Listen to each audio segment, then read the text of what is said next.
It's a slightly unfair observation that ogres are only good at two things: eating and fighting. They're also loyal mercenaries, savvy traders, and when the need arises, even capable of diplomacy. But deep in the rumbling stomach of every ogre is the realization that if you love devouring meat and shattering bones that much, why would you want to do anything else? Unlike the scheming chaos powers or cruel dark elves, ogres don't inflict pain for the sake of it. It's more often a byproduct of their all-consuming greed. They believe that might makes right. If you're too weak to stop someone from taking something from you, it's your fault for not being bigger. Not the most equitable approach to property ownership perhaps, but exactly what you'd expect from a 10-foot cabinet made of blubber and muscle. Ogre Kingdoms is a misnomer, conjuring images of laws, structure and royalty.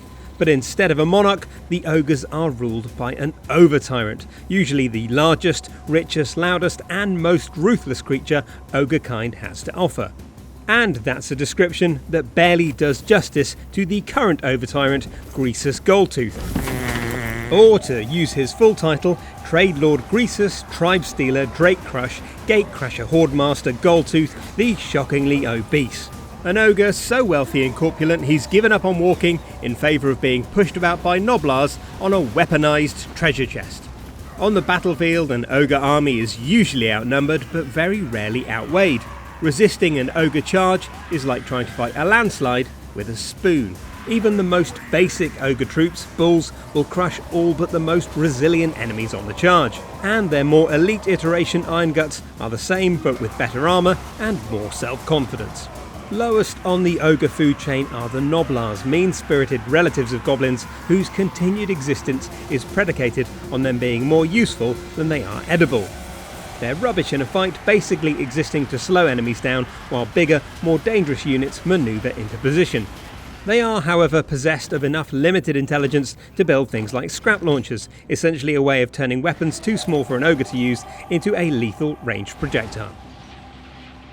Lead belchers have a similar affinity for ranged combat, perhaps because a cannon is one of the few things as loud and dangerous as an ogre. Where other races spend ages manoeuvring their artillery into position, lead belchers can carry a cannon each. Their range is terrifying, their impact devastating, and they're still a 10-foot wall of fat and muscle even after their ammunition runs out. And the Iron Blaster is the biggest black powder weapon the ogres can field. A cannon that makes human and dwarf equivalents look like sugar sculptures. And then there's cavalry. To get a sense of how devastating ogre-mounted units are, you just have to ponder what kind of animal would be big enough to carry an ogre, and then decide whether or not you'd want to stand in front of it. And the answer to that question is no, because it's like asking if you want to be hit by an ice cream truck driven by a hippo. Mournfang cavalry is terrifying enough, huge cat-like predators which stalk the inhospitable mountain slopes, and ogre crushers who ride hulking rhinoxen are the same but with more weight and worse eyesight. And then there's the Stonehorn, which answers that most eternal of questions: what if a mammoth made a baby with a mountain?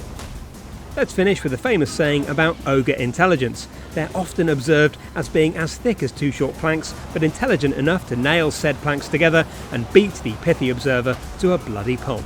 This sums up the Ogre Kingdoms perfectly. There's little room for subtlety or subterfuge here, but you'll be too busy eating, fighting and hitting things with planks to care.